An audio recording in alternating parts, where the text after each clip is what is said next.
All right, guys, the time has come. These are the 6 products that here at Maker's Gonna Learn, we have officially blacklisted. If you're new here, my name is Alicia.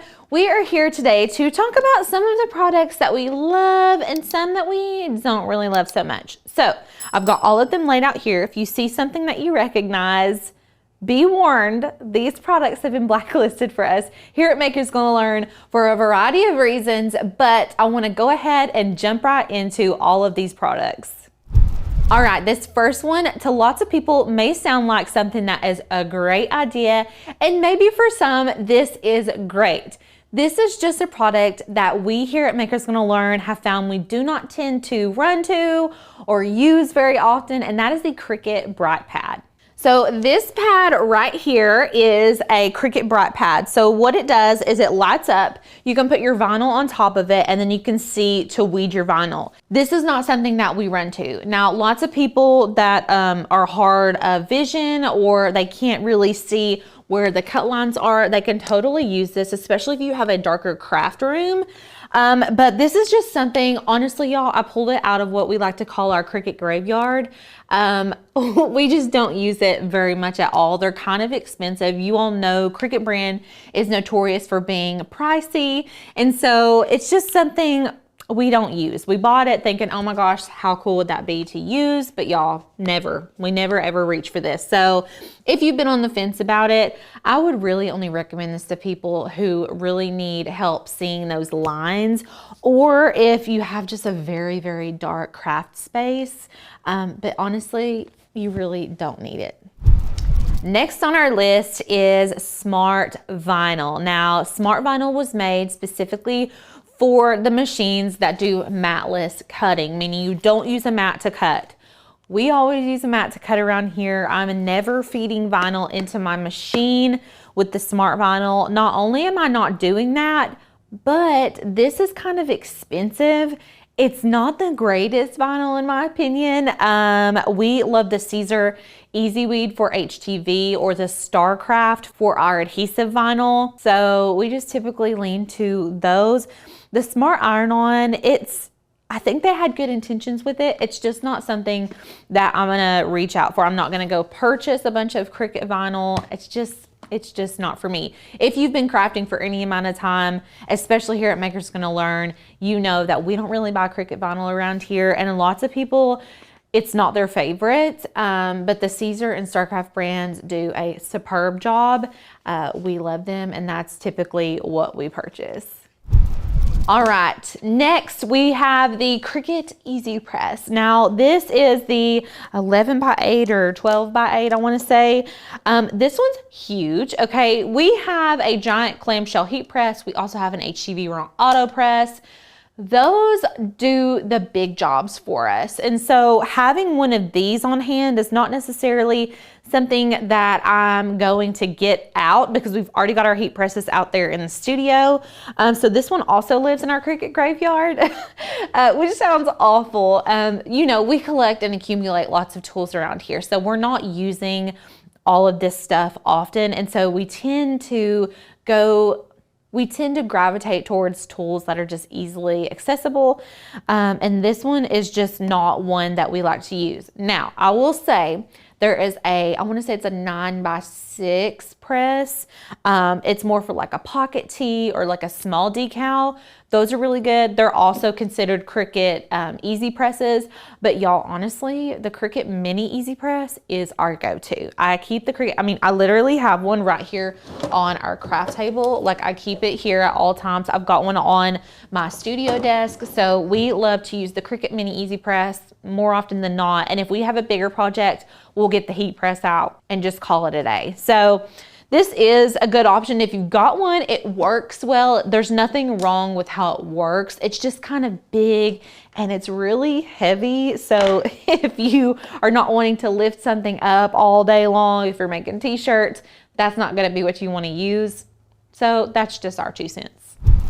Next up on the list is our hat press. Now, when this first came out, we were so excited. We were like, oh my gosh, we've got to get the hat press.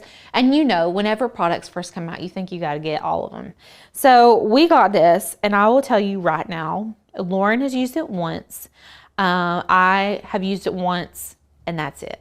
And we've had it since it very first came out, which I think was maybe over a year ago or longer. So I do love how they have this set up. So it comes with like the little thing that goes inside of the hat, and then you would press with like, this is the actual iron. So it's very fitting if you were making lots of hats, but like we're making like 2 hats a year, maybe. So it's just not really conducive for us. And we can use a mini easy press if we really wanted to. I'm not sure what the price point is on this at this point, but it's just something that's extra and you can really get away with just using your mini easy press rather than investing a bunch of money into another press that you don't really need.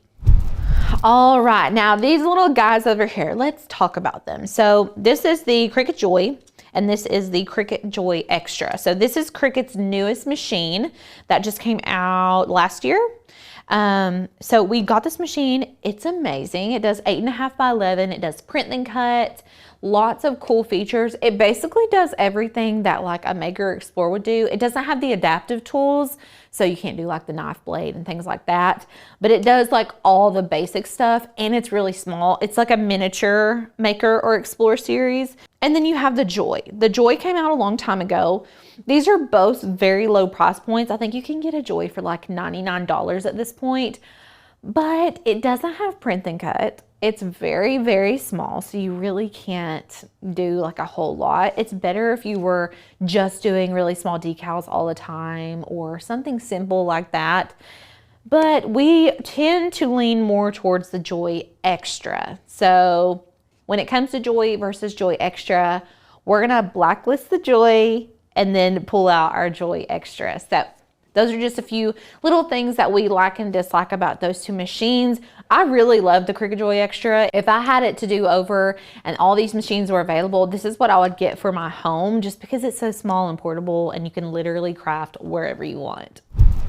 All right, let's talk about the 6th item that we have blacklisted here at the Maker's Gonna Learn Studios, and that is the Autopress. Now, some of you are probably like, why would you blacklist the Autopress? It's amazing. While it is amazing, I'll agree with you, in some ways this machine is amazing. If you have ever used a clamshell or a swing away press, you will understand my dilemma. Now, I like this machine because I don't have to like put my full force into it to close it. It just does it on its own. But at the same time, I'm not able to manually increase the pressure on these machines, which makes it difficult for me whenever I'm pressing certain items. Sometimes you have to add in like another mat just to get that extra bit of pressure that you need depending on what you're making. And so that's kind of a big no for me.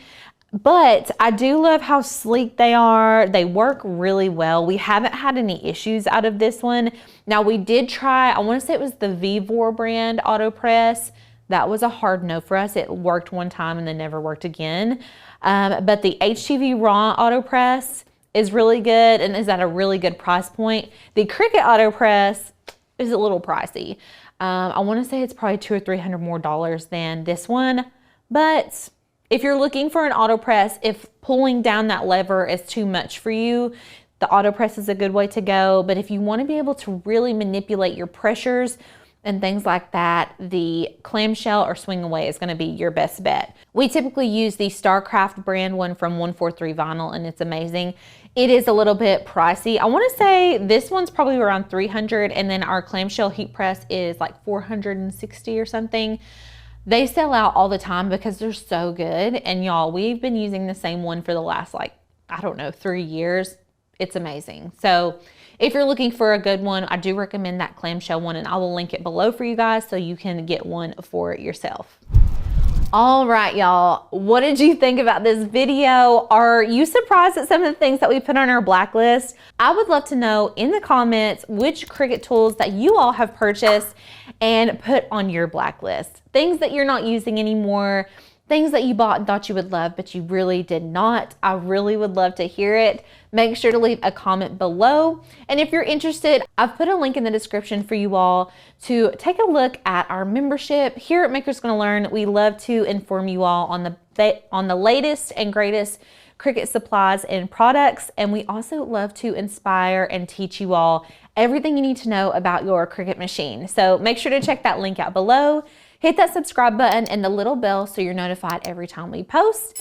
And if you like this video, make sure to click this one up here, and we will see you all in the next one. Bye.